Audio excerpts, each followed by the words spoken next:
Bonjour pour cette lecture intuitive. Marc raconte à sa femme Karine l'histoire de son père. Tu sais Karine, pendant sa courte vie, mon père Antoine n'était pas très fortuné. De toute façon, toute la richesse de sa vie, c'était moi, son fils unique.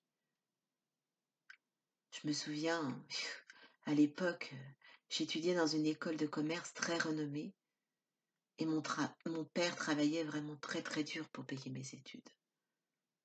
D'ailleurs, il envisageait pour moi vraiment une très belle carrière. Mais malgré ses efforts, mon père ne gagnait jamais assez d'argent. De toute façon, les hommes de notre famille étaient plutôt attirés par des professions artistiques, alors c'était cool, oui, mais ça ne valait pas un clou. Papa adorait la musique, et c'était vraiment un très très bon musicien, si tu savais.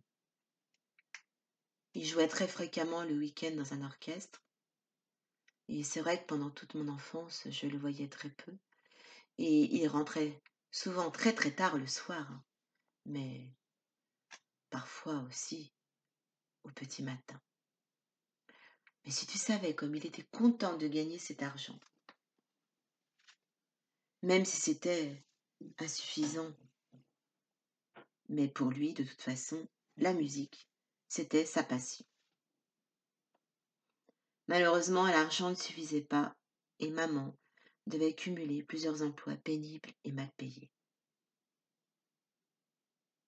Papa travaillait de plus en plus et je me rendais compte au fur et à mesure du temps qu'il était fatigué et triste. Il était de toute façon constamment de mauvaise humeur.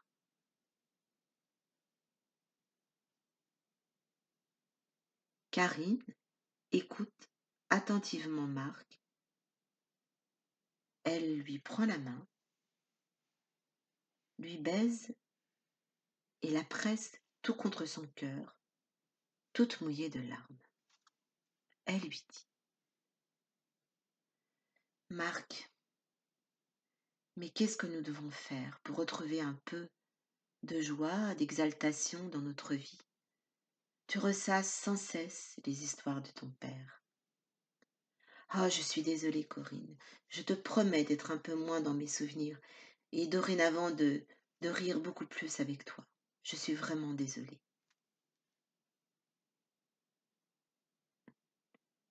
Au fil du temps, la gaieté se retrouve sur tous les visages. Karine est plus joyeuse. Elle organise des petites fêtes entre amis, toutes simples, avec une bonne humeur partagée. Elle respire le bonheur.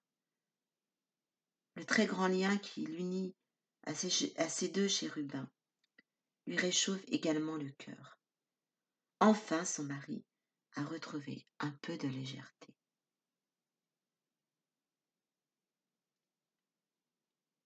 Marc ne travaille pas aujourd'hui. Il décide d'emmener sa mère Marie en promenade et l'invite à déjeuner à l'auberge d'à côté. Marie, le cœur gonflé, retrouve un peu des sensations anciennes qui lui reviennent. C'est vrai qu'à cause de sa santé, elle sort très peu. Alors là, elle retrouve des visages familiers, des paysages qu'elle avait un peu oubliés. Il lui arrive souvent de penser à son mari Antoine, à l'époque où elle lui reprochait souvent son métier de musicien.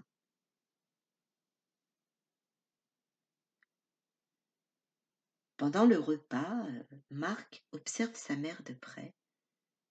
C'est vrai qu'elle a un visage disgracieux et trop large, et surtout un caractère très particulier, et qu'elle n'hésite pas à dire ce qu'elle pense à son fils. Elle aime partager avec lui les souvenirs qu'elle a de son père. Tu sais, Marc, c'était pour moi une bêtise sans nom de vivre si chichement avec ton père. Il était toujours et toujours passionné par cette musique qui lui rapportait si peu, je ne comprenais pas. Marc ressent à ce moment-là que sa mère est préoccupée et ressasse beaucoup de souvenirs. En effet, Marie écrit la nuit, rature de nombreuses feuilles de papier et est toujours insatisfaite de ce qu'elle fait. Elle projette ses aventures, ses soucis, ses interrogations, qu'elle ramasse en une poignée de mots. Pendant ces nuits interminables, elle se plaît à croire qu'Antoine arrivera un soir pour une dernière fois. Elle jettera un coup d'œil par la fenêtre pour apercevoir son mari qui lui jouera un petit air de musique. Toujours avec sa fine gentillesse et sa bonhomie, il parlera de son fils encore et encore. Tu sais, Marc, c'est en pensant à lui que j'ai trouvé ce plaisir d'écrire. Marc lui répond gentiment. Tu sais, maman, je pense si souvent à papa. Et aujourd'hui, c'est en repensant à lui que je donne le meilleur de moi-même pour créer la plus belle version de ma vie. Tu sais, Karine est formidable. Son caractère est entier, mais elle fait preuve de beaucoup d'imagination. Certaines fois, elle ne s'arrête jamais dans sa rêverie. Alors j'accueille ces idées qu'elle m'exprime. Il lui arrive parfois de réaliser des croquis qui me bouleversent et j'aime à essayer de la comprendre. Pour moi, c'est un véritable mystère, cette femme. Mais peu importe, je sais quel est mon chemin de vie. Tu sais, j'avance un pas après l'autre, toujours dans la joie, l'espoir, et je savoure l'instant présent avec elle.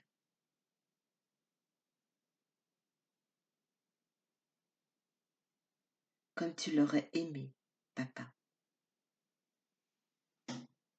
Fin de l'histoire.